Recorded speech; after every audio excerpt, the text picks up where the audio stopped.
মনোবীক্ষণ polyclinic, চিকিৎসার জগতে এক দশক। এখন এখানে সব বিষয়ে ডাক্তারবাবু একসাথে তলায়। ফোন করুন 7477999515 এই নম্বরে। যে কোনোভাবে সরকারি স্কিমের সুযোগ পৌঁছে দিতে হবে কৃষকের ঘরে। কৃষকরা যাতে সরকারি সুযোগ সুবিধে থেকে বঞ্চিত না হয় তা দেখতে হবে সরকারি কর্মীদের। বহরমপুরের সভা থেকে এমনই নির্দেশ পশ্চিমবঙ্গ রাজ্য সরকারি কর্মচারী ফেডারেশন কৃষি শাখার। Laptop, desktop, CCTV, printer, AC, HP, Dell, Canon, CP plus, Hikvision ইত্যাদির authorised dealer Delta computer, Khagra, Baharampur. আমাদের এইচপি শোরুম এখন রানীবাগানে। কৃষকরা সরকারি স্কিমের সুযোগ সুবিধা ঠিকমতো পাচ্ছে এবং তা পেতে কোথায় সমস্যা হচ্ছে তা নিয়ে আলোচনা সভা করল পশ্চিমবঙ্গ রাজ্য সরকারি কর্মচারী ফেডারেশন কৃষি শাখা। সরকারি দপ্তরে কাজ করতে গিয়ে কি কি অসুবিধে হচ্ছে তা নিয়েই আলোচনা করা হয় এদিনের সভায়। মূলত যে কর্মচারীদের যে আমাদের কাজ করতে গিয়ে যে সমস্যা এবং যে দাবি দেওয়া, সেগুলোর মধ্যে আমাদের নিজেদের মধ্যে আলোচনা করে আমাদের সেটা রাজ্য নেতৃত্বকে জানানো। কৃষি হচ্ছে ভারতে আমাদের অর্থনীতিকে দাঁড় করিয়ে রাখে। সেই কৃষি যেতে ন্যায্য সুযোগ সুবিধা যেগুলো আছে, এক শ্রেণীর আধিকারিক এবং এক শ্রেণীর কর্মচারী, এটা আমাদের গভর্নমেন্টকে মেলাইন করে। সেই জায়গাটাকে যাতে আগামী দিনে না করতে পারে সেটাও আমাদের ফেডারেশনের সদস্যদেরকে আমাদের একটা বার্তা দেওয়া উচিত।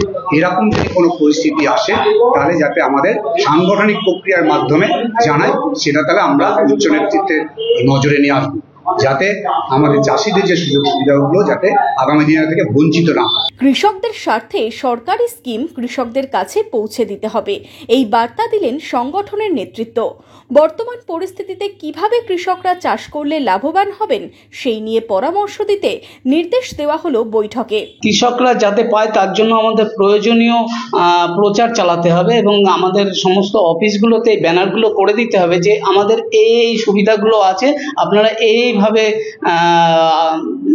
করুন, ব্যবস্থা করুন, সেগুলো আমরা আপনাদের কাছে ঠিকঠাকভাবে পৌঁছে দেবো, যাতে কোনো রকম কোনো অসুবিধা হলে আমাদের ফেডারেশনের কর্মী সবাই আছে তাদের সঙ্গে যোগাযোগ করুন, তারা আপনাদেরকে পথ দেখিয়ে দেবে এবং আপনারা সমস্ত সুযোগ সুবিধাগুলো পাবেন। গভর্নমেন্টের মামাটি মানুষের গভর্নমেন্ট সবসময় কৃষির স্বার্থে কাজ করছে, কৃষকের স্বার্থে কাজ করছে। আমরা যাতে নদীর জলগুলো ঠিকঠাকভাবে ব্যবহার করা যায় তার জন্য আমরা সেচ মন্ত্রী এবং আমাদের কৃষি মন্ত্রীর সঙ্গে কথা বলে ব্যাপারটা মেটানোর চেষ্টা করব। পাট চাষীদের উৎসাহিত করতে কিভাবে পাট চাষ করতে হবে, কৃষিক্ষেত্রে ভূগর্ভস্থ জলের পাশাপাশি নদীর জলকে কিভাবে আরো বেশি কাজে লাগানো যায় তা নিয়েও আলোচনা করা হলো বৈঠকে। কৃষি প্রধান এলাকা, সেই জায়গায় আজকে চাষিরা যাতে উপকৃত হয়, তারা বেশি বেশি করে আজকে কৃষকরা যাতে চাষের কাজে আরো বেশি মনোনীত হতে পারে এবং আজকে প্রযুক্তি ভিত্তিক টেকনোলজি বেসিক যে কৃষি কাজ করা সেগুলোও যাতে মানুষের কাছে, সেই প্রান্তিক চাষির কাছে পৌঁছে দেওয়া যায়। তো আমিও আশা রাখবো সেই কর্মচারীরাও যেন সেই কাজগুলো, সেই বার্তাগুলো সঠিকভাবে সুন্দরভাবে দিতে পারেন। হয়তো অনেক আধিকারিকদের বা এইটা ধরুন এর যে প্রচার, এটার হয়তো কিছুটা ঘাটতি থাকছে বলেই সেই জায়গায় অ্যাওয়ারনেসের আরো বেশি দরকার।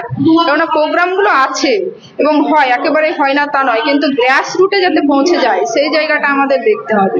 এটা আধিকারিক প্লাস জনপ্রতিনিধি উভয়েরই দায়িত্ব এবং কর্তব্য বলে মনে হচ্ছে। সরকারি সুযোগ সুবিধা থেকে যাতে কৃষকরা বঞ্চিত না হয় সেই নিয়ে সরকারি কর্মী আধিকারিকদের পরামর্শ দিলেন সংগঠনের রাজ্য নেতৃত্ব।